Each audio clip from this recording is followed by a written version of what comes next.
Hello student this is Suryakant welcome to Odia competitive guide. तो आज video आम स्ट्राटेजी देखा मैथमेटिक्स को केमती मैथमेटिक्स जो सिलेबस अच्छी ताकि कवर अप करवा।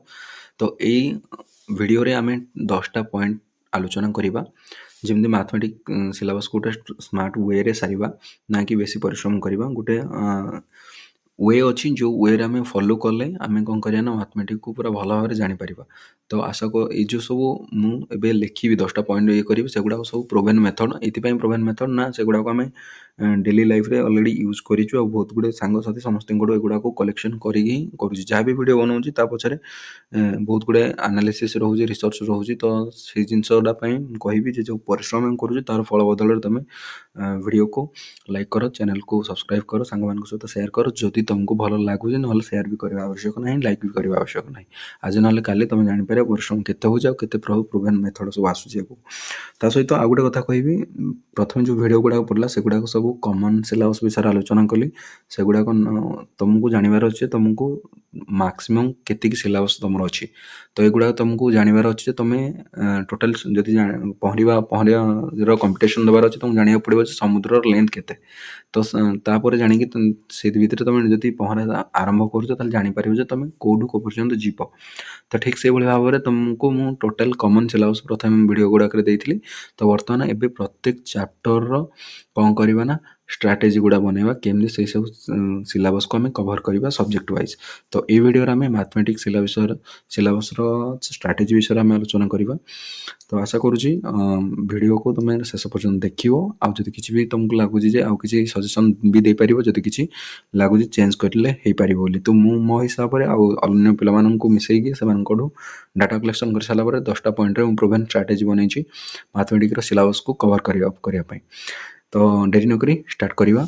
तो प्रथम आलोचना करने पूर्व मन रखा कौन कौन पॉइंट आमर अच्छी सब जिन पे मन रख। फास्ट कथा हूँ तुमको किसी जिन कहूँ जमीक पॉइंट 1 लिखा है make a topic wise plan. ता पूर्व प्रथम तुमको केतटा जिन कहीदे पे मन रख जदि गणित करार अच्छी ये जिनसा मन रख गणित करार अच्छे फास्ट कथा हूँ पणकिया मुझे कौन कहली पणकिया कौ पर्यंत पूरा 25 को जगह पढ़ 25 को जगह पणकिया तुम जो वर्ग संख्या रहा स्क्वायर जो गुड़ा कह एक आरंभ करना मिनिमम 30 पर्यंत या मन रख।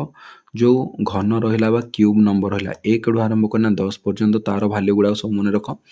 एतिक जिन जानी सारापर आउ के जिन कहि जमी जदि कहि तुमको भग्नांश ताले जो भग्नांश रहा भग्नांश यार मिश्रण फेड़ाण भग्नांश मिश्रण फेड़ाण पे जान जब बेसिक कोड शिखी दियो। ता सहित जदि देखा कैलकुलेशन स्पीड करने दशमिक जो रहा या भी मन रख। एतिक जिन तुम जाच ताल मैथमेटिक्स सिलेबस आरंभ करने ट्राए कर। ता पूर्व केवे करनी पे मन रखी तो तुमको आरंभ कही कनसेप्ट इज पावर ता पूर्व तुम बेस भी बनवार अच्छे। तो बिना बेस किसी हेनी आग मैथमेटिक्स सिलेबस को जीवा पूर्व पणिकिया को भलसे पढ़। तापर वर्ग घन एगुड़ाक जो कहली स्क्वायर रूटर नंबर गुड़ाक क्यूब रूटर नंबर गुड़ाक या मन रख जी कहली भग्नांशर दशमिक मिश्रण फेड़ाण गुणन हरण एगुड़ाक वर्ग वर्गमूल एगुड़ा बाहर करवा लसाऊ गसाऊ एगुड़ाक जिन तुमको जानी दरकार मुझे जहाँ कहूँ से कथा ध्यान दियो। ठीक अच्छे जदि एतिक जिन जाच तापर वीडियो को आगू बढ़ बुझिपार। आ गोटे जिनटी कही जदि मो कथा तुमको स्पीड लगुच सेटिंग को जाए स्लो कर जब स्लो लगुच सेटिंग को जाए स्पीड कर जब वीडियो क्वालिटी खराब अच्छे क्वालिटी भी जाएगी सेटिंग रू बढ़ाई पार। ठीक अच्छे डेरी नक स्टार्ट करवा बाकी सब मेथड उपर। तो पॉइंट 1 को आम आलोचना करिया। पॉइंट 1 लिखा है make a topic wise plan macro to micro. It means कौन पे से कहे गोटे टॉपिक वाइज तुम प्लान कर तुमको आगुरी भी कही बिना प्लानिंग रे किसी कर। तो ये हूँ स्ट्राटेजी वीडियो स्ट्राटेजी आम जाना प्लान केमती कराए। देख पिलाटी कौन कह first list all your chapters as per your syllabus तुम सिलेबस रे जहाँ भी अच्छी आग चैप्टर गुड़ाक सेपरेटली लिख। जब आरिथमेटिक अच्छी आरिथमेटिक लिख जब तुम आलजेब्रा अच्छी आलजेब्रा लिख जब तुम जियोमेट्री अच्छी जियोमेट्री विषय लिख जब डाटा इंटरप्रिटेशन अच्छी डाटा इंटरप्रिटेशन तुम जब जियोमेट्री ना डाटा इंटरप्रिटेशन ना तो या लिखा आवश्यक ना जब आलजेब्रा ना तो लिखा आवश्यक ना तुम आरिथमेटिक पार्ट अच्छी तो आरिथमेटिक लिख जहाँ भी तुम अच्छी लिख। प्रथम कथा हूँ तुम कौन कल ना फास्ट अफ अल तुम चैप्टर गुड़ाक लिख लो धरा जो आरिथमेटिक अच्छे तो आरिथमेटिक चैप्टर गुड़ाक तुम सब लिख लो मुझे साइड रे ये नोट रे लिखी दूची वेट ये तुमको लिखी दूची धरा जो तुम आरिथमेटिक अच्छी तो तुम आरिथमेटिक लिख लो चैप्टर गुड़ाक जहाँ भी अच्छे धरा जो तुम परसेंटेज अच्छी। ଠିକ୍ ଅଛି। ପ୍ରଫିଟ୍ ଲସ୍ ଅଛି, ଯାହା ବି ତୁମର ଅଛି। ଠିକ୍ ଅଛି, ମୁଁ ଏଇଟା ଉଦାହରଣ ପାଇଁ ଗୋଟେ ଯୋଡ଼େ ଲେଖିଦେଲି। ତ ୟାକୁ ତାପରେ କ'ଣ କହୁଛି, ତୁମେ ଯଦି ସବୁ ଚାପ୍ଟର ଗୁଡ଼ାକୁ ସେପାରେଟଲି ଲେଖି ସାରିଲଣି, ତାପରେ କ'ଣ କରିବ, ୟାକୁ 3ଟା ଲେବୁଲ୍ରେ ଭାଙ୍ଗ, ଡିଭାଇଡ୍ ଦେମ୍ ଇଣ୍ଟୁ 3 ଲେବୁଲ୍ସ। ପ୍ରଥମ ଲେବୁଲ୍ ମାନେ 3ଟା ଲେବୁଲ୍ ମତଲବ ପ୍ରତ୍ୟେକ ଚାପ୍ଟରକୁ 3ଟା ଲେବୁଲ୍। ତାମାନେ ଯେଉଁ ପରସେଣ୍ଟେଜ୍ ତୁମର ରହିଲା, ଏଠି ତୁମର ପରସେଣ୍ଟେଜ୍ ଅଛି, ତ ଏ ପରସେଣ୍ଟେଜ୍କୁ ତୁମେ କ'ଣ କରିବ, 3ଟା ଭାଗରେ ଭାଙ୍ଗିବ। ପରସେଣ୍ଟ ଚାପ୍ଟରକୁ 3ଟା ଭାଗରେ ଭାଙ୍ଗିବ। ଧର ମୁଁ ଏଠି ୟା ଉପରେ ଓଭରଲ୍ୟାପ୍ କରିଦେଉଛି ବୋଲେ 3ଟା ଭାଗରେ କରିବ। ବୁଝିପାରିଲ? ପରସେଣ୍ଟେଜ୍ର ଲେବୁଲ୍ 1 ଫାଷ୍ଟ, ଲେବୁଲ୍ 1ରେ କ'ଣ ଆସିବ, ଲେବୁଲ୍ 2ରେ କ'ଣ ଆସିବ, ଲେବୁଲ୍ 3ରେ କ'ଣ ଆସିବ, ୟାକୁ ଲେଖ। ଲେବୁଲ୍ 2ରେ 1ରେ ସବୁବେଳେ କ'ଣ କରିବ ନା ବେସିକ୍ କନସେପ୍ଟ ବିଷୟରେ। ଦେଖ ଏଠି ତୁମର ଲେଖା ହେଇଛି ଲେବୁଲ୍ 1ରେ ବେସିକ୍ କନସେପ୍ଟ ବିଷୟରେ ଆଲୋଚନା ହେବ। ବେସିକ୍ କନସେପ୍ଟ ରିଲେଟେଡ୍ ଯାହା ବି ତୁମର MCQ ରହିଲା ତାକୁ। ଲେବୁଲ୍ 2ରେ ମଡରେଟ୍ ଟାଇପ୍ର ରହିବ। ଲେବୁଲ୍ 3ରେ ହାଇ ଲେବୁଲ୍। ମୁଁ ଲେବୁଲ୍ 3ଟା ଏଥିପାଇଁ ରଖିଛି ବୋଲେ ଲେବୁଲ୍ 3 ଯେଉଁମାନେ ସବୁ CGL ପାଇଁ ପ୍ରିପାରେସନ୍ କରୁଛ, CGL, CHSL ଏଗୁଡ଼ା ପାଇଁ ପ୍ରିପାରେସନ୍ କରୁଛ, ଅଡ଼ିଟର, ASU ପୋଷ୍ଟ ପାଇଁ ଇଏ କରୁଛ, ତ ଏମାନଙ୍କ ପାଇଁ ଲେବୁଲ୍ 3। ଲେବୁଲ୍ 1 କେଉଁମାନଙ୍କ ପାଇଁ, ଯେଉଁମାନେ ଲେବୁଲ୍ 1 କହିଲା ମାତ୍ରକେ ଯେଉଁମାନେ ଗ୍ରୁପ୍ ସି ରହିଲେ, ଏମାନେ ଗ୍ରୁପ୍ ସି ଯେଉଁମାନେ ରହିଲେ ସେମାନେ ଲେବୁଲ୍ 1 ଆଉ ଲେବୁଲ୍ 2କୁ ଫଲୋ କର। ଠିକ୍ ଅଛି। ତ ଇଏ ହେଉଛି କ'ଣ ନା ପ୍ରତ୍ୟେକ ଚାପ୍ଟରର ତୁମକୁ 3ଟା ଲେବୁଲ୍ କ୍ଲିୟର କରିବାର ଅଛି, 3ଟା ଲେବୁଲ୍ରେ ଭାଙ୍ଗିବାର ଅଛି ଯେ କେଉଁ ଲେବୁଲ୍ର କ୍ୱେଶ୍ଚିନ୍ ତୁମକୁ ଏକ୍ଜାମ୍ରେ ଆସୁଛି। କେଉଁ ଏକ୍ଜାମ୍ରେ ଯଦି ଲେବୁଲ୍ ତୁମେ ଜାଣିପାରୁନ କେମିତି ଜାଣିବ ଲେବୁଲ୍, ମୁଁ ତୁମକୁ ଆଗକୁ କେଉଁ ଲେବୁଲ୍ର କ୍ୱେଶ୍ଚିନ୍ ସବୁ ମୁଁ ଆଗକୁ ପ୍ରୋଭାଇଡ଼୍ ବି କରିବି। ଯଦି ତୁମେ ଏଥିରେ ଯୋଡ଼ି ହେଇକି ଅଛ ତ ଜାଣିପାରିବ, କିନ୍ତୁ ତା ପୂର୍ବରୁ ତୁମେ ନିଜେ ଯଦି ଚାହୁଁଛ ପ୍ଲାନ୍ କରିବା ପାଇଁ, ତାହେଲେ ତୁମକୁ ମୁଁ ଯେଉଁ ଷ୍ଟ୍ରାଟେଜି ଦେଉଛି ସେଇ ଅନୁଯାୟୀ ତୁମେ ନିଜେ ବି ପ୍ଲାନ୍ କରିପାରିବ। ଠିକ୍ ଅଛି। ତାହେଲେ ପ୍ରଥମ ପଏଣ୍ଟ ତୁମକୁ ମୁଁ କହିଲି ଯେ ଟପିକ୍ ୱାଇଜ୍ ତୁମକୁ ପ୍ଲାନ୍ କରିବାର ଅଛି। କେଉଁ ଟପିକ୍ରୁ କ'ଣ ଆସୁଛି, ଆରିଥମେଟିକ୍ର ସବୁ ଚାପ୍ଟରକୁ ଲେଖିବ, ପ୍ରତ୍ୟେକ ଚାପ୍ଟରର ଲେବୁଲ୍କୁ ଲେଖିବ। ନିଜକୁ ଗୋଟେ ପିଲେ ନିଜେ ନିଜର ଡାଇଗ୍ରାମ୍ ଗୋଟେ ବନାଅ ଯେ ମୁଁ ଲେବୁଲ୍ 1ରେ 50ଟା କ୍ୱେଶ୍ଚିନ୍ କରିବି ଏଇଥିରୁ, ଲେବୁଲ୍ 2ରୁ ଏତକ କରିବି, ଲେବୁଲ୍ 3ରୁ ଏତକ କରିବି। ବୁଝିପାରିଲ? ପ୍ରଥମ ପଏଣ୍ଟ କ'ଣ କହିଲି, ଟପିକ୍ ୱାଇଜ୍ ପ୍ଲାନ୍ କରିବ। ସେକେଣ୍ଡ ପଏଣ୍ଟ ବିଷୟରେ ଯଦି ଆଲୋଚନା କରିବା, ସେକେଣ୍ଡ ପଏଣ୍ଟ କ'ଣ କହିଲି ନା master the basic before tricks. ଏଇ ଜିନିଷଟା ବି ତୁମକୁ ଧ୍ୟାନ ଦେଇକି ଜାଣିବାର ଅଛି। କ'ଣ କହିଲେ, master the basic before the trick. ତାହେଲେ କିଛି ବି ଟ୍ରିକ୍ ଜାଣିବା ପୂର୍ବରୁ ତୁମକୁ ଆଗ ବେସିକ୍ ବିଷୟରେ ଆଲୋଚନା କରିବାର ଅଛି, ବେସିକ୍ଟା ଭଲସେ ଜାଣିବାର ଅଛି। ବୁଝିପାରିଲ? କ'ଣ କହିଲି, ବେସିକ୍ ଉପରେ ଫୋକସ୍ କରିବାର ଅଛି, କାରଣ ବିନା ବେସିକ୍ରେ ତୁମେ କିଛି କରିବନି। ଯଦି ବେସିକ୍ ନଲେଜ୍ ତୁମର ଅଛି ତାହେଲେ ବାକି ଜିନିଷ ଗୁଡ଼ାକ ବି ସବୁ ହେଇଯିବ। ସେ କ'ଣ କହୁଛି, focus first on the concept clarity. ଏଇ ଜିନିଷଟା ମୁଁ ବାର ବାର କହିଛି, କନସେପ୍ଟ ଇଜ୍ ଦ କି, ସରି କନସେପ୍ଟ ଇଜ୍ ପାୱାର କହିଥିଲି ସବୁବେଳେ, ହେଲା। ତାହେଲେ କନସେପ୍ଟ ଇଜ୍ ପାୱାର ଏଇଥିପାଇଁ କହୁଛି, କନସେପ୍ଟରେ ତୁମର କ୍ଲାରିଟି ଅଛି ତାହେଲେ ତୁମେ ବୁଝିପାରିବ। ବୁଝିପାରିଲ? ତାହେଲେ ଅଣ୍ଡରଷ୍ଟାଣ୍ଡ ଦ ଫର୍ମୁଲା, ଦେନ୍ ତାପରେ କ'ଣ କରିବ ନା ଡେଫିନେସନ୍ ଆଣ୍ଡ ଡେରିଭେସନ୍। ସେ କ'ଣ କହୁଛି, ପ୍ରତ୍ୟେକ ଚାପ୍ଟରକୁ ଆରମ୍ଭ କରି ଶେଷ କରିବା ପୂର୍ବରୁ ଫାଷ୍ଟ କଥା ହେଉଛି ତାର କନସେପ୍ଟକୁ ଭଲସେ ବୁଝ। ଫର୍ମୁଲା କ'ଣ କ'ଣ ଅଛି, କେମିତି ବାହାରିଲା ତାକୁ ଜାଣ, କାହାକୁ କ'ଣ କୁହାଯାଏ, ଯେମିତି ଭଗ୍ନାଂଶ କାହାକୁ କୁହାଯାଏ, ଦଶମିକ କାହାକୁ କୁହାଯାଏ, ଶତକଡ଼ାର ଅର୍ଥ କ'ଣ, ୟାର ଡେଫିନେସନ୍ କାହାକୁ କୁହାଯାଏ ହେଉଛି ଡେଫିନେସନ୍। ବୁଝିପାରିଲ? ଆଉ କେମିତି ବାହାରୁଛି ଡେରିଭେସନ୍, ୟାକୁ ବି ବୋଲେ ମନେ ରଖ। ଆଉ don't jump directly to the shortcut until you full the grasp on the conclusion. ଦେଖ ପିଲେ ଏଠି କ'ଣ କୁହାହେଉଛି, ବିନା କନସେପ୍ଟ ନ ଜାଣିକି ଡାଇରେକ୍ଟ ତୁମେ କ'ଣ କରୁଛ ନା ସର୍ଟକଟ୍କୁ, ପିଲା ଏମିତି ହିଁ କରନ୍ତି, ଡାଇରେକ୍ଟ ଯିବେ ପରସେଣ୍ଟେଜ୍ର 50ଟା କ୍ୱେଶ୍ଚିନ୍ ଦେଖିବେ, ସେ ଦେଖିଦେବେ ପରସେଣ୍ଟରେ ସର୍ଟକଟ୍ରେ କରିଦେଇଛି, ଆରେ ବା ବଢ଼ିଆ ପଢ଼ୁଛନ୍ତି। ଏମିତି ଜମା ବି କରିବାର ନାହିଁ। ତୁମକୁ ଏମିତି ହେଲେ ତୁମେ କ'ଣ 2 ଦିନ ମନେ ରଖିବ, 3 ଦିନକୁ ଆଉ ପାଠ ନଥିବ। ବୁଝିପାରିଲ କ'ଣ କହିଲି? ତ ପ୍ରଥମ କଥା ହେଉଛି ତୁମକୁ ବେସିକ୍ ବିଷୟରେ ଜାଣିବାର ଅଛି। ଫାଷ୍ଟ କଥା କହିଲି ପ୍ଲାନ୍ କରିବା। ସେକେଣ୍ଡ ବିଷୟରେ ତୁମେ ଆଲୋଚନା କଲି କ'ଣ ନା ବେସିକ୍ ଟ୍ରିକ୍କୁ ଯିବା ପୂର୍ବରୁ ଆଗ, ଟ୍ରିକ୍କୁ ଯିବା ପୂର୍ବରୁ ଆଗ ବେସିକ୍ ଜିନିଷ ତୁମକୁ ଜାଣିବାର ଅଛି। ବୁଝିପାରିଲ? କନସେପ୍ଟ ଉପରେ ଫୋକସ୍ କରିବାର ଅଛି। ଏତିକି ଯଦି ଗଲା, ତାପରେ ଦେଖିବା ପଏଣ୍ଟ 3କୁ। ପଏଣ୍ଟ 3 ପିଲେ ଏଠି କ'ଣ ହେଉଛି ନା ଚଟି ବୁକ୍ କରିବାକୁ। ଚଟି ବୁକ୍ କହିଲା ମାତ୍ରେ କ'ଣ ନା ଗୋଟେ ଛୋଟିଆ କ'ଣ କରିବ, ଖାତା କରିବ। କ'ଣ କହିଲି, ଗୋଟେ ଛୋଟିଆ ଖାତା କରିବ। ଠିକ୍ ଅଛି, ଗୋଟେ ଛୋଟିଆ ଖାତା କରିବ, ଯେମିତି ସବୁ ତୁମର ପେଜ୍ ଯଦି କେଉଁଠି ଗୋଟେ ପେଜ୍ କେଉଁଠି 2 ପେଜ୍ ଅଛି, ସେ ଖାତାରୁ ସେଗୁଡ଼ାକୁ ଚିରିକି ନେଇକି ଷ୍ଟାପଲିଂ କରିକି ଗୋଟେ ଛୋଟିଆ ଖାତାରେ କରିବ। ନିଜ ହ୍ୟାଣ୍ଡ ବୁକ୍ ହାତରେ ରହିଲା ଭଳିଆ ଛୋଟିଆ ଗୋଟେ କରିବ। ସେଇଥିରେ କ'ଣ କରିବ, ସେଇଟା ଫର୍ମୁଲା ବୁକ୍ କରିବ। ଡେଲି ସକାଳୁ ଉଠିଲେ ବ୍ରସ୍ ଅପ୍ କରିବ। ଯେମିତି ଯେଉଁ ଟାଇମ୍ରେ ବ୍ରସ୍ କରୁଛ ଦାନ୍ତ, ସେଇ ଟାଇମ୍ରେ ଯାଇକି 5 ମିନିଟ୍ 10 ମିନିଟ୍ ଡେଲି ସକାଳୁ ଉଠିଲେ ଆଗ ୟାକୁ ଯେମିତି ବ୍ରସ୍ କରୁଛ ସେମିତି, ୟା ତ ଆମେ ସତସତିକା ବ୍ରସ୍ ଟାଇମ୍ରେ ହିଁ ଏଗୁଡ଼ାକ ଫର୍ମୁଲା ଘୁଷୁଥିଲୁ। ତ ତୁମ କାମ ବି ସେମିତି, ତୁମେ କ'ଣ କରିବ, ଏଥିରେ ସବୁ ଫର୍ମୁଲା ଲେଖିବ। ଫର୍ମୁଲା ଗୁଡ଼ାକୁ କ'ଣ କରିବ ନା ଡେଲି ସକାଳୁ ଉଠିଲେ ଘୋଷିବ। ବୁଝିପାରିଲ? ପିଲେ ମ୍ୟାଥ୍ ପାଇଁ ଏଇଟା ହେବ। ତୁମକୁ ଘୋଷିବା ବିଷୟରେ କହୁଛ, ଏବେ କନସେପ୍ଟ ବିଷୟରେ କହୁଥିଲେ। ପିଲେ ମ୍ୟାଥ୍ର ଯେଉଁ କନସେପ୍ଟ ତୁମେ ବୁଝିଛ ବି ତାକୁ ବି ମନେ ରଖିବାକୁ ହେଲେ ଆକୁ ତୁମକୁ ଘୋଷିବାକୁ ପଡ଼ିବ। ବୁଝିପାରିଲ କ'ଣ କହିଲି? ତ ଏଇ ଜିନିଷ ଗୁଡ଼ାକ ପିଲା ମନେ ରଖିବ। ଗୋଟେ ଛୋଟ ବୁକ୍ କରିବ, ଯେମିତି କହିଲି ଯେ ଏଠି ଗୋଟେ ନୋଟବୁକ୍ ବନେଇବ ବୋଲି। ତ ଏଇ ଯେଉଁ ନୋଟବୁକ୍ କହିଲି, ନୋଟବୁକ୍ ବନେଇକି ସେଥିରେ ସବୁ ଫର୍ମୁଲା ଲେଖିବ। ପରସେଣ୍ଟେଜ୍ର ଏଇ 5-10ଟା ଫର୍ମୁଲା, ପ୍ରଫିଟ୍ ଲସ୍ର ଏଇ 5-10ଟା ଫର୍ମୁଲା, ସବୁଥିର ଫର୍ମୁଲା ଗୁଡ଼ା ଲେଖିଲ, ତାକୁ ଡେଲି ସକାଳୁ ଉଠିଲେ ରିଭିଜନ୍ କରିବ। ବୁଝିପାରିଲ ସେ କ'ଣ କହୁଛି? ତାହେଲେ ଯାହା ତୁମର ଥିଓରମ୍ ରହିଲା, ଫର୍ମୁଲା ହିଁ ବେସିକାଲି ଅଛି। ତାପରେ ୟାକୁ କ'ଣ ଦେଖ, ସେଠି ଲେଖିଛି revise this note every Sunday. Every Sunday ଯେଉଁ ଟାଇମ୍ଟା ରହିଲା, ସଣ୍ଡେଟା ମୁଁ ଏଇଥିପାଇଁ ସ୍ପେଶିଆଲ୍ କରିଛି, ସଣ୍ଡେରେ ତୁମର ଟାଇମ୍ ଯଦି ଅଧିକା ମିଳୁଥିବ, ତ ସେଇଥିପାଇଁ ସଣ୍ଡେରେ ତୁମକୁ ମିନିମମ୍ 2 टू 3 टाइम्स तुमको या पढ़ार अच्छे अलग डेज मिनिमम गोटे थर पढ़ार अच्छे आउ संडे 2 टू 3 टाइम्स तुम चाहिए रिविजन कर नुआ से आड कर फर्मुला बुझिपाल कौन कहली। तो पॉइंट 1 आम प्लान विषय देखले, पॉइंट 2 आम कहले जे आमे केमती कौन करिपरिबा ना बेसिक को जानि पारिबा। पॉइंट 3 आम आलोचना कले जे फॉर्मूला आ कांसेप्ट विषय सब गुडा को कौन करे ना गोटे नोटबुक रे लेखिया। पॉइंट 3 गला। पॉइंट 4 विषय आलोचना वर्तमान करियो।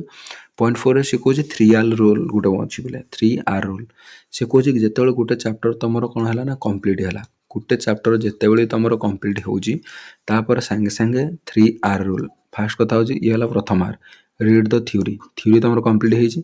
सेकंड कथा होची रिवाइज करिवो। रिवाइज करिवो कोन रिवाइज करबा नोट। थ्योरी जदि कंप्लीट हो जाय ताले नोट को रिवाइज करिवो।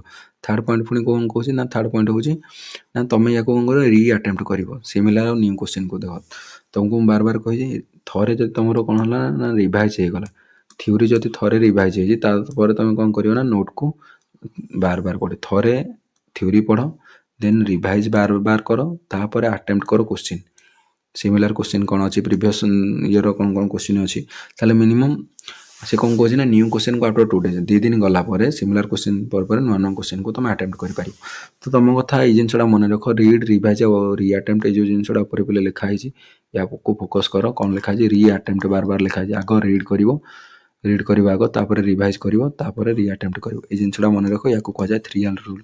3R रूलटा आम मैथमेटिक्स बहुत इंपोर्टेंट ये जिनसा मन रखी। तो पॉइंट 1 कौन कहली आउ थे कहते सब मुझे जाना बार बार से जिनसा रिपीट कर। पॉइंट 1 आम कहले टॉपिक वाइज प्लान करवा।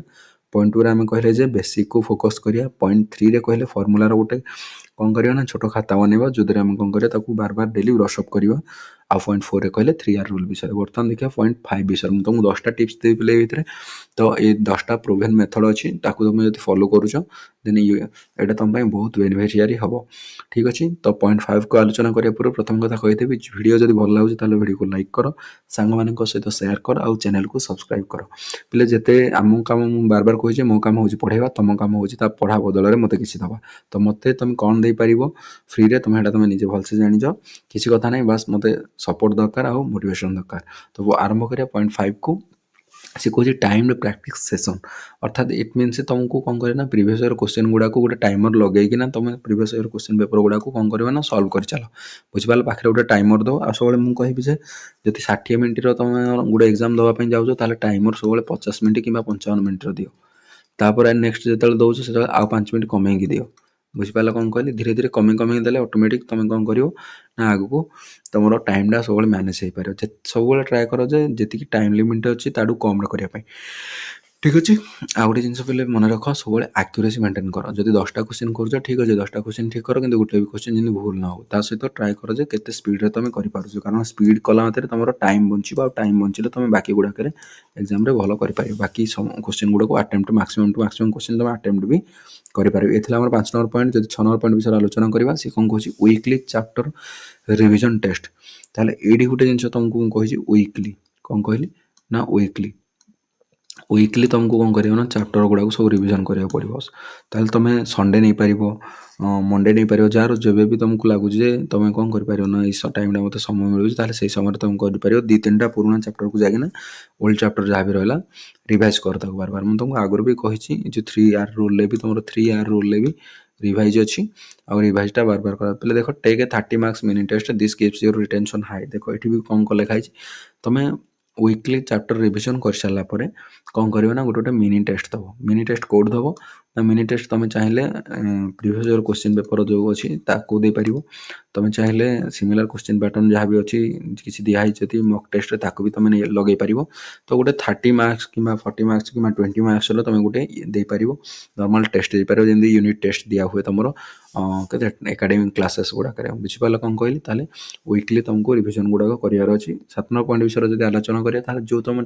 मिनी टेस्ट एवं देल प्रत्येक प्रैक्टिस सेशन कर सारापर तुमको नोट डाउन करार अच्छे कौन जिन तुम भूल है कौन जिन तुम ठीक है आ कौ गुड़ाक तुम रही जाए पिलांकर प्राय भूल करते ना कौन ना कनसेप्ट जो कनसेप्ट लिखा जाए कनसेप्ट न था या तो कनसेप्ट भूली जाती ना कौन हुए ना कैलकुलेशन रे टाइम पाएनि या तो कैलकुलेशन भूल करेंगे ना टाइम मूलर पाइबनी टाइम कंज्यूम हम ना तापर ना कौन हे कन्फ्यूजन हे प्रोसेसटा कौन थिला ବୁଝିପାରିଲ? ଏଇଆ ହିଁ ହୁଏ ମ୍ୟାଥ୍‌ର। ମୁଁ ଯାହା ବି ଏଠି ପଏଣ୍ଟ ଲେଖିଛି ସେଗୁଡ଼ା ସବୁ ଭୋଗିଛି ନିଜେ, ୟା ତ ମୁଁ ଭୋଗିଛି, ମୋ ସାଙ୍ଗସାଥିମାନେ ଭୋଗିଛନ୍ତି, ସମସ୍ତଙ୍କଠୁ ଆଲୋଚନା କଲା ପରେ ହିଁ ପଏଣ୍ଟ ଗୁଡ଼ାକ ମୁଁ 10ଟାକ ଲେଖିଛି। ସେଥିପାଇଁ ତୁମକୁ ହେଡ଼ିଂରେ ଲେଖିଦେଇଛି ଯେ ପ୍ରୁଭେନ୍ ମେଥଡ଼। ଏଇଥିପାଇଁ ପ୍ରୁଭେନ୍ ମେଥଡ଼ ଲେଖିଛି, ମୁଁ ଅଲରେଡ଼ି ଏଗୁଡ଼ା କରିଛି, ତାପରେ ତୁମ ପାଇଁ ପିଲେ ବନେଇଛି। ନାଇଟ୍ ଟାଇମ୍‌ରେ ଲେଟ୍ ନାଇଟ୍‌ରେ ଭିଡ଼ିଓ ବନଉଛି, ମେ ବି ଭିଡ଼ିଓ ଏନର୍ଜେଟିକ୍ ନ ହେଇଥାଇପାରେ, କିନ୍ତୁ ପଏଣ୍ଟ ଗୁଡ଼ାକ ଏନର୍ଜେଟିକ୍। ଏଇ ଜିନିଷଟା ପିଲେ ମନେ ରଖ। ତୁମେ ଜାଣିପାରୁଥିବ କଣ୍ଟେଣ୍ଟ ଯାହା ବି ଦେଉଛି ସେଗୁଡ଼ା କମନ୍ ସିଲାବସ୍ ଥିଲା, ତ ସେଥିପାଇଁ ମେ ବି ପ୍ରିଭିୟସ୍ ଗୁଡ଼ାକ ଜଣାପଡ଼ୁନଥିଲା, କିନ୍ତୁ ଏବେଠୁ ଯାହା ବି କଣ୍ଟେଣ୍ଟ ଆସିବ ତୁମେ ଜାଣିପାରିବ କଣ୍ଟେଣ୍ଟର ପାୱାର କେମିତି ଅଛି। ଠିକ୍ ଅଛି? ତ ସେ ତାହେଲେ ଏବେ ମନେ ରଖ 7 ପଏଣ୍ଟ କ'ଣ କହିଲି ନା, ତୁମର ମିଷ୍ଟେକ୍ ପିଲେ ଏଇ ଜିନିଷଟା ତୁମେ ମନେ ରଖ, ତୁମର ମିଷ୍ଟେକ୍କୁ ତୁମକୁ ଜାଣିବାର ଅଛି କ'ଣ ମିଷ୍ଟେକ୍ ହେଉଛି। ମୁଁ କହିବି ବାର ମିଷ୍ଟେକ୍ କର, ଆଜି ମିଷ୍ଟେକ୍ କଲ, କାଲି ମିଷ୍ଟେକ୍ କର, ପରଦିନ ମିଷ୍ଟେକ୍ କର। କ'ଣ ମିଷ୍ଟେକ୍ କରିବା ଶିଖୁଛ? ୟେସ୍, ମୁଁ ଚାହୁଁଛି ତୁମେ ମିଷ୍ଟେକ୍ କର, କିନ୍ତୁ ଗୋଟେ ଜିନିଷ ମନେ ରଖ, ଡେଲି ନୂଆ ନୂଆ ମିଷ୍ଟେକ୍ କର, କିନ୍ତୁ ପୁରୁଣା ମିଷ୍ଟେକ୍କୁ କେବେ ବି ଦୋହରାଅନି। ପୁରୁଣା ମିଷ୍ଟେକ୍ କରିବାର ନାହିଁ, ଡେଲି ନୂଆ ମିଷ୍ଟେକ୍ କର, ସେମ୍ ମିଷ୍ଟେକ୍ କିନ୍ତୁ ରିପିଟ୍ କରିବାର ନାହିଁ। ମିଷ୍ଟେକ୍ରୁ ଶିଖ, କ'ଣ ଭୁଲ ହେଲା, ତୁମର ୱିକ୍ ପଏଣ୍ଟ କେଉଁ ଗୁଡ଼ାକ, ତାପରେ ଆଗକୁ ବଢ଼ି ଚାଲିବ। ବୁଝିପାରିଲ କ'ଣ କହିଲି? ଯେମିତି କହିଲି ଯେ ତୁମର ୱିକ୍ ପଏଣ୍ଟରେ ଯେମିତି କନସେପ୍ଟ ତୁମର ଅଛି କି ନାହିଁ, କାଲକୁଲେସନ୍ ହେଉଛି କି ନାହିଁ, ଟାଇମ୍ ତନରେ କନଫ୍ୟୁଜନ୍ ହେଉଛ କି କ'ଣ ହେଉଛ, ବୁଝିପାରିଲ? ଟାଇମ୍ ପାଉଛି କି ନାହିଁ, କନଫ୍ୟୁଜନ୍ ହେଉଛି କି ନାହିଁ, ତ ଏଇ ଜିନିଷ ଗୁଡ଼ାକ ତୁମେ ପିଲେ ମନେ ରଖ। ତାପରେ ସେ କ'ଣ କହିଲି, 8 ନମ୍ବର ପଏଣ୍ଟରେ ଦେଖ ଲେଖା ହେଇଛି ୟୁଜ୍ ଲିମିଟେଡ୍ ରିସୋର୍ସେସ୍। ୟା ପୂର୍ବରୁ ବି ରିଜନିଂର ଯେତେବେଳେ ବନେଇଥିଲି ସେତେବେଳେ କହିଥିଲେ 3 to 4 ବୁକ୍ ଫଲୋ କରିବାର ନାହିଁ, ଏକ ବ୍ରହ୍ମ ଦ୍ୱିତୀୟ ନାସ୍ତି, ଗୋଟିଏ ବହିରେ ତୁମେ ଷ୍ଟିକ୍ ହେଇକିନା ରହିବାର ଅଛି। ଏଠି ବି ସେଇ ଜିନିଷ ପିଲେ କହିଛି ଯେ ଗୋଟେ ବୁକ୍ ଦେଖ ଲେଖିଦେଇଛି ଏଠି, stick to one main book. ଗୋଟେ ମେନ୍ ବୁକ୍ ରଖ, ତାକୁ ଅନ୍ଧ ଭଳିଆ ଭରସା କର। ପିଲେ ଯେପର୍ଯ୍ୟନ୍ତ ଭରସା ନ କରିଛ ଏପର୍ଯ୍ୟନ୍ତ କିଛି ହେବନି। ଦେଖ ଏଠି ମୁଁ ଲେଖିଦେଇଛି RS ଅଗ୍ରୱାଲ, କାରଣ ମୁଁ RS ଅଗ୍ରୱାଲ ବହି ଫଲୋ କରୁଥିଲି, ଆଉ ଫାଷ୍ଟ ଟ୍ରାକ୍ଟା ବି ମୁଁ ଅବଜେକ୍ଟିଭ୍ର ଯେଉଁ ଗୋଟେ ଥିଲା ଫାଷ୍ଟ ଟ୍ରାକ୍ର ଆରିଅନ୍ଥର, ସେଇଟା ବି ମୁଁ ଲଗେଇଛି, ତ ସେଥିପାଇଁ ମୁଁ ମୋ ଅନୁଯାୟୀ ଲେଖିଛି। ତୁମେ ଚାହିଁଲେ ତୁମ ଅନୁଯାୟୀ ଷ୍ଟିକ୍ କରିପାରିବ ବହି। ଏଥିରେ କ'ଣ ଅଛି ନା ଲେବୁଲ୍ 1 ଯେଉଁ ଫାଷ୍ଟ ଟ୍ରାକ୍ ରହିଲା ଆମର, ଫାଷ୍ଟ ଟ୍ରାକ୍ ଏଥିରେ ଆମର ଲେବୁଲ୍ ଗୁଡ଼ାକ ମୁଁ ଯେଉଁ ଲେବୁଲ୍ 1 2 3 କରିଛି, ଏଥିରେ ବେଷ୍ଟ ଲେବୁଲ୍ ଅଛି ଆଉ ହାଇ ଲେବୁଲ୍ ବି ଅଛି। ତ ସେଇ ଅନୁଯାୟୀ ତୁମେ ଚାହିଁଲେ ବେଷ୍ଟ ଲେବୁଲ୍ ଲଗାଇ ପାରିବ, ହାଇ ଲେବୁଲ୍ ବି ଲଗାଇ ପାରିବ। ତ RS ଓଭରାଲ୍ ହଉ କି ତୁମେ ତୁମ ଅନୁଯାୟୀ ଚଏସ୍ କରିପାରିବ କ'ଣ ବୁକ୍ଟା ତୁମ ପାଇଁ ବେଟର୍ ହେବ। ତ ମୋତେ ଲାଗିଲା ଦୁଇଟା ବେଟର୍, ତ ସେଥିପାଇଁ କହିଥିଲି। ଆଉ ପ୍ରିଭିୟସ୍ ଇୟର୍ ଯେକୌଣସି ଚାପ୍ଟର ତୁମେ ଯେଉଁ ଏକ୍ଜାମ୍ ଦେଉଛ ତାର ପ୍ରିଭିୟସ୍ ଇୟର୍ କ୍ୱେଶ୍ଚିନ୍ ପେପରକୁ ଆନାଲିସିସ୍ କର, ପ୍ରିଭିୟସ୍ ଇୟର୍ କ୍ୱେଶ୍ଚିନ୍ ପେପର ସେଇ ଚାପ୍ଟରରୁ ଲଗାଅ ଯାହା ବି ଆସିଥିଲା। ସବୁବେଳେ ମନେ ରଖିଥିବ ବୋଲେ ବେଶୀ ବହି ପଛରେ ତୁମକୁ ବୁଲିବାର ନାହିଁ, କାରଣ ବେଶୀ ବହି ପଛରେ ପଢ଼ିଲା ମାତ୍ରେ too many books is equal to confusion ଆଉ ୱେଷ୍ଟ ଟାଇମ୍ ୱେଷ୍ଟ ହେବ। ସେ ମନେ ଥିବ ତୁମର ବ୍ରୁସଲିର ଗୋଟେ ରୋଲ୍ ଥିଲା ଯେ ସେ କ'ଣ କହିଥିଲା ନା, ମୋତେ ଭୟ ତାକୁ ଲାଗେନି ଯିଏ 10,000 ଟାଇପ୍ ଶିଖିଛି, ଯିଏ 10,000 ଟାଇପ୍ର ଶିଖିଛି ମାରିବାଟା, ମୋତେ ତାକୁ ଭୟ ଲାଗେନି। ମୋତେ ତାକୁ ଭୟ ଲାଗେ ଯିଏ ଗୋଟେ ଟାଇପ୍କୁ 10,000 ଥର ପ୍ରାକ୍ଟିସ୍ କରିଛି। ବୁଝିପାରିଲ? ତ ଠୁ ମେନି ଜିନିଷ ଜାଣିବାର ନାହିଁ, ୱେଷ୍ଟ ଟାଇମ୍ କରିବାର ନାହିଁ, କନଫ୍ୟୁଜନ୍ରେ ପଡ଼ିବାର ନାହିଁ। ଆମକୁ ଷ୍ଟିକ୍ ହେଇକି ଗୋଟେ ବୁକ୍ ଫଲୋ କରିବାର ଅଛି, ଗୋଟେ ଚ୍ୟାନେଲ୍ ଫଲୋ କରିବାର ଅଛି, ଗୋଟେ କ'ଣ କହିପାରିବା ଆମେ, ନୋଟବୁକ୍ ହେଉ, ଗୋଟେ ଅଥର ହେଉ, ଗୋଟେ ଟିଚର୍ ହେଉ, ଆମେ ତାଙ୍କୁ ଫଲୋ କରିପାରିବା। ମେ ବି ଗୋଟେ ଚାପ୍ଟର ପାଇଁ ଗୋଟେ କ'ଣ ସେ ଗୋଟେ ସବଜେକ୍ଟ ପାଇଁ ଗୋଟେ ଇଏ କରିପାରିବା, ଗାଇଡ଼ାନ୍ସ ପାଇଁ ଗୋଟେ ରଖିପାରିବା, ତ ଏମିତି ତୁମେ କରିପାରିବ ପିଲେ। କିନ୍ତୁ ବହି ସବୁବେଳେ ଗୋଟେ ଫଲୋ କର। ବୁଝିପାରିଲ କ'ଣ କହିଲି? ତ ଇଏ ହେଉଛି କ'ଣ, ଲିମିଟେଡ୍ ରିସୋର୍ସେସ୍ ନିଜର ରଖ, ବେଶୀ କିଛି ଆବଶ୍ୟକ କରିବା ନାହିଁ, ହାଇ କ୍ୱାଲିଟି କଣ୍ଟେଣ୍ଟ ନିଜର ତିଆରି ରଖ, ଯେ ଅଧିକା ଆଜେବାଜେ ନ ଦେଇ କେବଳ ଯେତିକି ଦରକାର ସେତିକି ହିଁ ପଢ଼ାଇଥିବା କଣ୍ଟେଣ୍ଟ ହିଁ ଆମକୁ ଦରକାର। ବୁଝିପାରିଲ? ତାପରେ ଆଉ ଗୋଟେ ଜିନିଷ ହେଉଛି ଭିଜୁଆଲାଇଜ୍ ଆଣ୍ଡ ସିମ୍ପ୍ଲିଫାଇ ପ୍ରୋବ୍ଲେମ୍ସ। ତମର ପିଲେ ଯାହା ବି ପ୍ରୋବ୍ଲେମ୍ ହେଉଛି ତାକୁ କ'ଣ କରିବ ନା, ଚାହିଁବ ଯାହା ବି କନସେପ୍ଟ ତୁମେ ଶିଖୁଛ, ମୁଁ କ'ଣ କହିଲି, ଯାହା ବି ତୁମେ କନସେପ୍ଟ ଶିଖୁଛ ଆଗ ଭିଜୁଆଲାଇଜ୍ କର। ତାକୁ ଡେଲି ଲାଇଫ୍ରେ ତୁମେ ରିଅଲ୍ ଲାଇଫ୍ରେ କ'ଣ ତାର ଲଜିକ୍ ଅଛି ତାକୁ ଦେଖ। କହିଲେ ନା ରିଅଲ୍ ଲାଇଫ୍ ଲଜିକ୍ ସହିତ ୟାକୁ ଦେଖ କ'ଣ ଅଛି। ତାହେଲେ ଏଥିରେ କ'ଣ ହେବ ନା, ତୁମେ ମନେ ରଖିପାରିବ। ଯେମିତି ଧର ତୁମର ଏଠି ଦେଖ ଦେଇଛି topics like ratio, topics like ratio.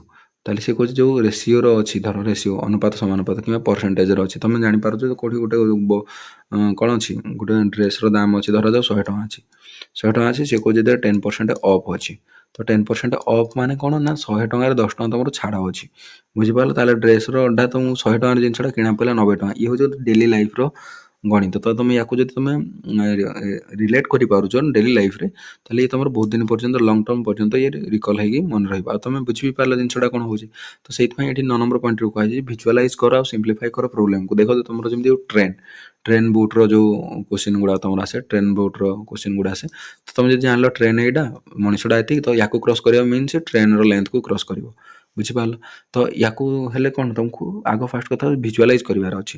ଯେମିତି ତୁମେ ମେନ୍ସୁରେସନ୍ କରୁଛ, ତୁମେ ଜାଣିଲ ଯେମିତି ଗୋଟେ ଅଛି, କ'ଣ ଅଛି, ବାଉଣ୍ଡାରୀ ଅଛି, ତ ଗୋଟେ ଲୋକ ଏଇଠୁ ଆରମ୍ଭ କଲା, ସେ ବୁଲିକିନା ଏମିତି ଗୋଟେ ରାଉଣ୍ଡ ଯିବ, ଯଦି ବୁଲିଗଲା ତାହେଲେ ସେ କେତେ, ତୁମେ ଜାଣିଲ ଯେ ବୁଲିକି ଯାଉଛି ମିନ୍ସ ତାର କ'ଣ କରୁଛି, ତାର ସରକମ୍ଫରେନ୍ସ ବା ପରିଧି ଯେଉଁ ଅଛି ତାକୁ ଅତିକ୍ରମ କରିଯାଉଛି। ତ ଏଗୁଡ଼ା ତୁମକୁ ଭିଜୁଆଲାଇଜ୍ କରିବାକୁ ପଡ଼ିବ। ଭିଜୁଆଲାଇଜ୍ କଲେ ତାପରେ ଯାଇ ସିମ୍ପ୍ଲିଫାଏ କରିପାରିବେ ପ୍ରୋବ୍ଲେମ୍ ଗୁଡ଼ାକ କ'ଣ ଅଛି। ବୁଝିପାରିଲେ କ'ଣ କହିଲି? ଏ ଥିଲା ଆମର 9 ନମ୍ବର ପଏଣ୍ଟ। ତ ଫାର୍ଷ୍ଟ କଥା ହେଉଛି କ'ଣ 9 ନମ୍ବର ପଏଣ୍ଟରେ ଆମେ କହିଲେ ଭିଜୁଆଲାଇଜ୍ କେମିତି ଆମେ କରିବା। ତ ଲାଷ୍ଟ ପଏଣ୍ଟ ବିଷୟରେ ଆଲୋଚନା କରିବା 10 ନମ୍ବର ପଏଣ୍ଟ। 10 ନମ୍ବର ପଏଣ୍ଟ ହେଉଛି କ'ଣ ନା ମେଣ୍ଟେନାନ୍ସ କନସିଷ୍ଟେନ୍ସି ଓଭର ଇଣ୍ଟେନ୍ସିଟି। ତ ଏଇ ପଏଣ୍ଟଟା ବୁଝିବା ପୂର୍ବରୁ ଆଗ ଗୋଟେ ଜିନିଷ ବୋଲେ ମନେ ରଖ, ତୁମକୁ ଯଦି ଲାଗୁଛି ଆଉ କିଛି ପଏଣ୍ଟ ପ୍ରୁଭେନ୍ ମେଥଡ଼ ଅଛି ତାହେଲେ ତୁମେ ତଳେ କମେଣ୍ଟ କର, ବୋଲେ କମେଣ୍ଟ କରିବା ଆରମ୍ଭ କର। ମନେ ରଖ ତୁମେ ଯଦି କମେଣ୍ଟ ୟା କିଛି ବି କମେଣ୍ଟ କର, ଥ୍ୟାଙ୍କ ୟୁ ନୋଟ୍ ହଉ କି କିଛି ବି କମେଣ୍ଟ କରୁଛ, ଇଟ୍ ମିନ୍ସ ତୁମେ ଆକ୍ସନ୍ କରିବା ଆରମ୍ଭ କଲ। ଯେଉଁମାନେ ଭିଡ଼ିଓ ଦେଖୁଛନ୍ତି ଆଉ ଯେଉଁମାନେ କମେଣ୍ଟ କରୁଛନ୍ତି ସେମାନେ ତାଙ୍କର ଗୋଟେ ଷ୍ଟେପ୍ ଆଗରେ ଅଛନ୍ତି। ତ ତୁମେ ସବୁବେଳେ ଚାହଁ ନିଜକୁ ଗୋଟେ ଷ୍ଟେପ୍ ଆଗରେ ରଖିବା ପାଇଁ। 10 ନମ୍ବର ପଏଣ୍ଟ ବୁଝାଉଛି ଏଇଆ। 10 ନମ୍ବର ପଏଣ୍ଟ କହୁଛି ମେଣ୍ଟେନ୍ କନସିଷ୍ଟେନ୍ସି। ମୁଁ ତୁମକୁ ଆଗୁଆ କହିଛି କନସିଷ୍ଟେନ୍ସି ତୁମର ରହିବା ନିହାତି ଆବଶ୍ୟକ। Consistency over intensity. ଦେଖ କନସିଷ୍ଟେନ୍ସି ଯଦି ତୁମର ଅଛି ତାହେଲେ ଯେକୌଣସି ଏକ୍ଜାମ୍ ତୁମେ କ୍ରାକ୍ କରିପାରିବ। ସେ ଦେଖ ସେ କ'ଣ କହୁଛି ଡେଲି ତୁମକୁ ମିନିମମ୍ ଘଣ୍ଟେ ହଉ ପଛକେ ପଢ଼ିବାର ଅଛି। ଆଉ ଦିନେ 4 ଘଣ୍ଟା ପଢ଼ିବି, ଆଉ ଦିନେ ମୂଳରୁ ପଢ଼ିବିନି, ଦିନେ 10 ଘଣ୍ଟା ପଢ଼ିବି, ଆଉ ଦିନେ ମୂଳରୁ ପଢ଼ିବିନି। ତୁମକୁ ଆଗ ବି ପ୍ରଥମ ଡେ 1 ବି ବୁଝେଇଥିଲି, ଯେବେ ବି ଭିଡ଼ିଓ ବନେଇଥିଲି ସେତେବେଳେ ବନେଇଥିଲି ଯେ ତୁମକୁ କନସିଷ୍ଟେଣ୍ଟଲି ପଢ଼ିବାର ଅଛି। ଆଉ ଦେଖ ମୁଁ କହିଛି make maths A daily habit not a study sprint. ଦେଖ ଏ ଜିନିଷଟା ବୋଲେ ମନେ ରଖ, ମ୍ୟାଥଟା ତୁମର ଯଦି ଡେଲି ହ୍ୟାବିଟ୍ ହେଇଗଲା, ଡେଲି ତୁମକୁ ଅଲଗା ଚାପ୍ଟର ପଢ଼ ନ ପଢ଼ କିନ୍ତୁ ମ୍ୟାଥଟାକୁ ତୁମକୁ ଡେଲି କରିବାର ଅଛି। ବୁଝିପାରିଲ? ମ୍ୟାଥକୁ ପ୍ୟାର କର। ଯେପର୍ଯ୍ୟନ୍ତ ମ୍ୟାଥକୁ ଲଭ୍ ନ କରିଛ ସେ ପର୍ଯ୍ୟନ୍ତ ହେବ ନାହିଁ। ବୁଝିପାରିଲ ପିଲା କ'ଣ କହିଲି? ତ ମ୍ୟାଥ୍ ଉପରେ ଫୋକସ୍ କର, ମ୍ୟାଥ୍ର ଚାପ୍ଟର ଉପରେ ମୋତେ କେଉଁ ଚାପ୍ଟରକୁ କେତେ ସମୟ ଦେବାର ଅଛି ସେଇ ଅନୁଯାୟୀ ପୁଣି ମ୍ୟାଥ୍ର ଦେଖ ଯେକୌଣସି ଜିନିଷ ଯେଉଁଥିରେ ତୁମେ ଦୁର୍ବଳ ଅଛ, ମ୍ୟାଥ୍ରେ ଦୁର୍ବଳ ଅଛ ତ ମ୍ୟାଥ୍କୁ ବେଶୀ ଧ୍ୟାନ ଦିଅ। ଇଂଲିଶରେ ଦୁର୍ବଳ ଅଛ ଇଂଲିଶକୁ ବେଶୀ ଧ୍ୟାନ ଦିଅ। କିନ୍ତୁ ମ୍ୟାଥ୍ ମୁଁ କହିବି ମ୍ୟାଥ୍ଟା ହେଉଛି କ'ଣ ପ୍ରାକ୍ଟିସ୍ର ଖେଳ। ଆଉ ମ୍ୟାଥ୍ ସହିତ ତୁମେ ଯଦି ଲଗାव ରଖିଛ, ଯଦି ପ୍ରତ୍ୟେକ ଦିନ ମ୍ୟାଥ୍ କରୁଛ ତାହେଲେ ଇଟ୍ ମିନ୍ସ ତୁମକୁ ଏଇଟା ସହଜ ହେବ। ଆଉ ଯଦି ତୁମେ ମନେ ରଖିଛ ତୁମେ ଯେତେ ବଢ଼ିଆ ବି ମ୍ୟାଥ୍ କର ଯଦି ପ୍ରାକ୍ଟିସ୍ ଛାଡ଼ି ଦେଉଛ ତାହେଲେ ତୁମେ କେବେ ବି ଟାଇମଲି ଆଉ ଭଲସେ କରିପାରିବ ନାହିଁ। ଏଇଟା ମୁଁ ଲେଖିକି ଦେଇଦେଉଛି ପିଲା, ଲେଖିଦେବି କେଉଁଠି କହିବେ ଲେଖିକି ଦେଇଦେବି ତୁମକୁ। ବୁଝିପାରିଲ? ଇଟ୍ ମିନ୍ସ ମୁଁ ପ୍ରାକ୍ଟିସ୍ କରିଛି। ମୋ ସାଙ୍ଗସାଥି ଯେଉଁମାନେ ସବୁ ବଡ଼ ବଡ଼ ଏକ୍ଜାମ୍ ବି କ୍ଲିୟର କରିଛନ୍ତି ସେମାନେ ବି ସେଇ ଜିନିଷ କୁହନ୍ତି ଯେ ମ୍ୟାଥ୍ ଗୋଟେ ଚାପ୍ଟର। ଆଉ କ'ଣ ପାଇଁ ପିଲେ ତୁମେ ମନେ ରଖିଥିବ 10th ବି ଦେଖିଥିବ, ଏକାଡେମିକ୍ର ହଉ ପ୍ଲସ୍ 2ରେ ହଉ, ତୁମେ ଯେବେ ବି ପଢ଼ିଥିବ ମ୍ୟାଥ୍ରେ ଆମର 90% ଟାଇମ୍ କନଜ୍ୟୁମ୍ ମ୍ୟାଥ୍ରେ ହିଁ ପଳାଏ। ଆମର 50% ଯଦି ଟୋଟାଲି ଆମେ 10 ଘଣ୍ଟା ପଢ଼ୁଛେ ନା 10 ଘଣ୍ଟାରୁ 5 ଘଣ୍ଟା ଖାଲି ମ୍ୟାଥ୍କୁ ହିଁ ଦିଅନ୍ତି। ମନେ ଥିବ ଏକାଡେମିକ୍ରେ ତୁମେ ପଢ଼ିଲା ବେଳେ ଜାଣିଥିବ କ୍ଲାସ୍ ଗୋଟେ। ତ ଏ ଥିଲା ଆମର ପିଲେ 10ଟା ପଏଣ୍ଟ ଥିଲା ଯେଉଁଗୁଡ଼ାକ ବିଷୟରେ ଆମେ ଆଲୋଚନା କରିଥିଲେ। ତାହେଲେ 10ଟା ପଏଣ୍ଟ କ'ଣ କ'ଣ ମୁଁ ଆଉଥରେ ଫାଷ୍ଟଲି କହିଦେଉଛି। ତାହେଲେ ଆମେ ଆଜି ଆଲୋଚନା କଲେ 10ଟା ପଏଣ୍ଟ ବିଷୟରେ ଯେଉଁଟା proven strategy to cover mathematics syllabus. Point 1 ଆମେ ଆଲୋଚନା କଲେ ଯେ ଟପିକ୍ ୱାଇଜ୍ ଆଉ ପ୍ଲାନ୍ କରିବା। ପ୍ରତ୍ୟେକ ପ୍ଲାନ୍ରେ ଆମେ ଲେଭେଲ୍ 1, ଲେଭେଲ୍ 2, ଲେଭେଲ୍ 3ର କ୍ୱେଶ୍ଚିନ୍କୁ ବାଛିବା। ତାପରେ ପଏଣ୍ଟ 2ରେ ଆମେ ଆଲୋଚନା କଲେ କ'ଣ ନା ମାଷ୍ଟର ହେବା ପୂର୍ବରୁ ପ୍ରତ୍ୟେକ ଟ୍ରିକ୍ରେ ମାଷ୍ଟର ହେବା ପୂର୍ବରୁ ଆମେ ବେସିକ୍କୁ ଆମେ ଜାଣିବା ଦରକାର। ପଏଣ୍ଟ 2ରେ ଆମେ ଆଲୋଚନା କଲେ। ତାପରେ ଆମେ ଆଲୋଚନା କଲେ ଯେ ଗୋଟେ ଫର୍ମୁଲା କିମ୍ବା କନସେପ୍ଟର ନୋଟବୁକ୍ କରିବା ଯେଉଁଟାକୁ ଆମେ ରେଗୁଲାର ଫଲୋ କରିବା। ତାପରେ କହିଲେ 3R ରୁଲ୍ ବିଷୟରେ କହିଲେ। ଫାର୍ଷ୍ଟ କଥା ହେଉଛି ଆମେ ଭଲସେ କନସେପ୍ଟକୁ ବୁଝିକିନା ପଢ଼ିବା, ତାପରେ ତାକୁ ବାର ବାର ରିଭାଇଜ୍ କରିବା। ରିଭାଇଜ୍ କରିସାରିଲା ପରେ ଆଟେମ୍ପ୍ଟ କରିବା। ତ ୟାକୁ ଆମେ ଆଲୋଚନା କଲେ 3R ରୁଲ୍ ବିଷୟରେ ଆମେ କହିଲେ ପଏଣ୍ଟ 4ରେ। ତାପରେ କହିଲେ ଆମେ ପ୍ରାକ୍ଟିସ୍ ସେସନ୍ କରିବା। ପ୍ରାକ୍ଟିସ୍ ସେସନ୍ କରିବା କେମିତି ନା ଟାଇମର୍ ଲଗେଇକି, ଯେମିତି ମୁଁ କହିଲି ଯେ ଯଦି ଗୋଟେ 60 ମିନିଟ୍ର ଦେଉଛ ତାହେଲେ ଟ୍ରାଏ କର ଯେ ଅରିଜିନାଲ୍ ଟାଇମ୍ରୁ କିଛି ଟାଇମ୍ କମେଇକି ତୁମେ ଟେଷ୍ଟଟା ଦେବା ପାଇଁ। 6 ନମ୍ବର ପଏଣ୍ଟ ବିଷୟରେ ଆଲୋଚନା କରିବା ଯଦି ମୁଁ କହିଲି ଯେ ୱିକଲି ଆମେ ଚାପ୍ଟର ୱାଇଜ୍ ରିଭିଜନ୍ ଟେଷ୍ଟ କରିବା। ଆଉ ସପ୍ତାହକୁ ଗୋଟେ ଦିନ ରଖିବା ଯେଉଁଦିନ ଆମେ ବାର ବାର ରିଭାଇଜ୍ କରିବା ଓଲ୍ଡ ଚାପ୍ଟରକୁ, ଆଉ ଗୋଟେ ମିନି ଟେଷ୍ଟ ଦେବା।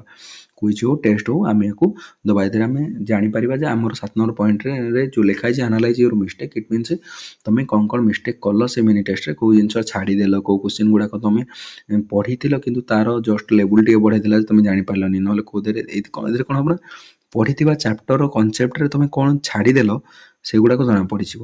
ତାପରେ ଏଇ ଭୁଲ୍ ଗୁଡ଼ାକ ଜାଣି ସାରିଲା ପରେ ତୁମେ ତାକୁ ଆନାଲାଇଜ୍ କର, ମୋର କେଉଁଠି ଭୁଲ୍ ରହିଲା, କନସେପ୍ଟରେ ଭୁଲ୍ ରହିଲା କି କାଲକୁଲେସନ୍ରେ ଭୁଲ୍ ରହିଲା କି ଟାଇମ୍ ମୋତେ ପାଉନି କି ମୁଁ କନଫ୍ୟୁଜନ୍ ହେଇଯାଉଛି ମୋର ବେଶୀ। ତ ନିଜର ୱିକ୍ ପଏଣ୍ଟ ଗୁଡ଼ାକୁ ଦେଖ, ସେଇ ଅନୁଯାୟୀ ଆଗକୁ ବଢ଼ି ଚାଲ। ବୁଝିପାରିଲ? ଇଏ ଆମର 7 ନମ୍ବର ପଏଣ୍ଟ ଥିଲା। 8 ନମ୍ବର ବିଷୟରେ ଯଦି ଆଲୋଚନା କରିବା ମୁଁ ତୁମକୁ କହିଛି ଲିମିଟେଡ୍ ରିସୋର୍ସ ତୁମକୁ ଫଲୋ କରିବାର ଅଛି ଆଉ ହାଇ କ୍ୱାଲିଟି ରିସୋର୍ସ ଫଲୋ କରିବାର ଅଛି। ଗୋଟେ ବହିରେ ଷ୍ଟିକ୍ ହେଇକି ରୁହ, ବେଶୀ ଚାରିଆଡ଼େ କିଛି ଆବଶ୍ୟକ ନାହିଁ 1000ଟା ବହି ଇଏ କରିବା ଦରକାର। 9 ନମ୍ବର ପଏଣ୍ଟ କହିଲେ ଆମର ଡେଲି ଲାଇଫ୍ର ଏକ୍ଜାମ୍ପଲ୍ ସହିତ ଆମେ ଯଦି ମ୍ୟାଥ୍ ଭଳିଆ ଯେହେତୁ ଆମେ ମ୍ୟାଥ୍ର ଷ୍ଟ୍ରାଟେଜି ବନଉଛୁ ତ ମ୍ୟାଥ୍ର ଷ୍ଟ୍ରାଟେଜି ଏଇଆ କହୁଛି 9 ନମ୍ବର ପଏଣ୍ଟ ଇଏ କହୁଛି ଯେ ଆମକୁ ଭିଜୁଆଲାଇଜ୍ କରିବାକୁ ପଡ଼ିବ ଯେ ଡେଲି ଲାଇଫ୍ ସହିତ ଆମର ଏ ମ୍ୟାଥ୍ର ରିଲେସନ୍ କ'ଣ ଅଛି ଦେଖ ଗୋଟେ ଚାପ୍ଟର ତୁମର ତ୍ରିକୋଣମିତି ଅଛି। ତ୍ରିକୋଣମିତିର ଆମ ଡେଲି ଲାଇଫ୍‌ରେ ୟୁଜ୍ ନାହିଁ, ତେଣୁ ଆମେ ଯେତେବେଳେ ଏକାଡେମିକ୍‌ରେ ପଢ଼ିଥିଲେ ସେତିକି ହିଁ ୟୁଜ୍ ଆସୁଛି। ତାପରେ ପୁଣି ଆମେ ଭୁଲି ଯାଉଛେ। କିନ୍ତୁ ଯଦି ପରସେଣ୍ଟେଜ୍ ଯେମିତି କହିଲି ଯେ 100 ଟଙ୍କାର ଜିନିଷଟା 10 ଟଙ୍କା ଅଫ୍ ଥିଲେ ଆମେ 90 ଟଙ୍କା ଜିନିଷ ଦେଇକି ଆସୁଛେ। ତ ଏଗୁଡ଼ା ଡେଲି ଲାଇଫ୍‌ରେ ଅଛି, ତ ୟାକୁ ଆମେ ସମସ୍ତେ ଜାଣିଛେ ଭଲ ଭାବରେ। ଏ ଥିଲା ଆମର 9 ନମ୍ବର ପଏଣ୍ଟ। ତ ସବୁବେଳେ ମନେ ରଖ ଯେ ଆମକୁ ଭିଜୁଆଲାଇଜ୍ କରିବାର ଅଛି ଯେ ପ୍ରୋବ୍ଲେମଟା କେମିତି କ'ଣ ହେଇଛି ବୋଲି। ଆଉ 10 ନମ୍ବର ପଏଣ୍ଟ ହେଉଛି କ'ଣ ନା ମେଣ୍ଟେନ୍ କନସିଷ୍ଟେନ୍ସି ଓଭର ଇଣ୍ଟେନ୍ସିଟି। ଏଇ ଜିନିଷଟା ବି ମୁଁ କହିଲି ଆମକୁ କନସିଷ୍ଟେନ୍ସି ମେଣ୍ଟେନ୍ କରିକିନା କ'ଣ କରିବାର ଅଛି ନା ପଢ଼ିବାର ଅଛି ରେଗୁଲାର। ଡେଲି ଗୋଟେ ଘଣ୍ଟା ହଉ ପଛକେ କିନ୍ତୁ ଡେଲି ବହି ସହିତ ଟଚ୍ ରଖିବାର ଅଛି। ବୋଲି ଦୁନିଆର ଫାଷ୍ଟ କଥା ମନେ ରଖ, ବହି ହେଉଛି ଦୁନିଆର ସବୁଠୁ ବେଷ୍ଟ ଫ୍ରେଣ୍ଡ, ତା ବିନା ଆଉ କିଛି ନାହିଁ। ମୁଁ ତମକୁ ପ୍ରଥମେ କହିଛି ଆଉ ଏବେ ବି କହୁଛି ବାରବାର, ଭାଇ ଯଦି ପଢ଼ୁଛ ତାହେଲେ ଭଲସେ ପଢ଼। ଯଦି ପଢ଼ିବାର ଇଚ୍ଛା ନାହିଁ ତାହେଲେ ପ୍ରିପାରେସନ୍ ଜମା ବି କରନି, ଜମା ବି ଟାଇମ୍ ନଷ୍ଟ କରନି। ଯାଇକି କେଉଁଠି 5,000 10,000 ଯାଇକି କେଉଁ କମ୍ପାନୀରେ ଖଟିବା କଥା ଖଟ। କାହାକୁ ଡିମୋଟିଭେଟ୍ କରିବା ମୋର ଉଦ୍ଦେଶ୍ୟ ନୁହେଁ। କିନ୍ତୁ ଯଦି ତୁମେ ପଢ଼ା ଆରମ୍ଭ କରିସାରିଛ ତାହେଲେ ଭଲସେ ମନ ଦେଇକିନା ପଢ଼। ଆଉ ମନେ ରଖିଥ, ବାରବାର କହିଛି ଯେ ଯଦି ତୁମେ ପଢ଼ୁଛ ତାହେଲେ, ଯଦି ନ ପଢ଼ିବ ତାହେଲେ ମୂଳରୁ ହେବନି, 100% ହେବନି। ପାଠ ଯଦି ପଢ଼ୁନ ତାହେଲେ ତୁମର କେବେ କିଛି ଚାକିରି ହେବନି କି ଜବ୍ ହେବନି, କିଛି ବି କରିପାରିବନି। କିନ୍ତୁ ଯଦି ପଢ଼ୁଛ ତାହେଲେ ହେବାର ଚାନ୍ସେସ୍ ତୁମର ଆରମ୍ଭ ହେଇଗଲା। ବୁଝିପାରିଲ? ତାହେଲେ ପଢ଼ିଲେ ହେବ, ହେଇପାରେ ନ ହେଇପାରେ, କିନ୍ତୁ ନ ପଢ଼ିଲେ ମୂଳରୁ ହେବନି। ଏଇ ଜିନିଷଟା ମନେ ରଖିଥାଅ। ଆଉ ପଢ଼ିବାର ଅଛି, ମନ ଧ୍ୟାନ ଦେଇକି ନିଜର ସବୁ ସୁଖ ଯାହା କୁହନ୍ତି ନା ସେ ତାକୁ ଜଳାଞ୍ଜଳି ଦିଅ। ନିଜକୁ ଗୋଟେ ରୁମ୍ ଭିତରେ ବନ୍ଦ କର। ସାଙ୍ଗସାଥି ଯେପର୍ଯ୍ୟନ୍ତ ଏକ୍ଜାମ୍ କ୍ଲିୟର୍ ନ ହେଇଛି ଏପର୍ଯ୍ୟନ୍ତ ସବୁଠୁ ଦୂରେଇକି ରୁହ। ଦୂରେଇକି ରୁହ ଇଟ୍ ମିନ୍ସ ନୁହଁ ଯେ ପୁରା ଆଇସୋଲେଟେଡ଼୍ ହେଇଯିବ। ଇଟ୍ ମିନ୍ସ ରୁହ ସମସ୍ତଙ୍କ ସହିତ, ମିଶ ସମସ୍ତଙ୍କ ସହିତ, କିନ୍ତୁ ଦେଖିକି ନିଜର ଯେମିତି ଟାଇମ୍ ହ୍ୟାମ୍ପର୍ ନ ହୁଏ। ତ ଆଜି ଆମେ ଆଲୋଚନା କଲେ 10ଟା ପ୍ରୁଭେନ୍ ଷ୍ଟ୍ରାଟେଜି ବିଷୟରେ, ଯେଉଁଥିରେ ଆମେ ଆଲୋଚନା କରିଛେ ସବୁ ପଏଣ୍ଟ ଗୁଡ଼ାକ ତୁମେ ଭଲସେ ଦେଖି ସାରିଲଣି, କ'ଣ କହିସାରିଲଣି। ୟା ଦେହରେ ତୁମେ ସଜେସନ୍ ଦେଇପାରିବ କମେଣ୍ଟରେ ଯେ ଆଉ କିଛି ଯଦି ଆଡ଼୍ କରିବା କଥା କି କ'ଣ।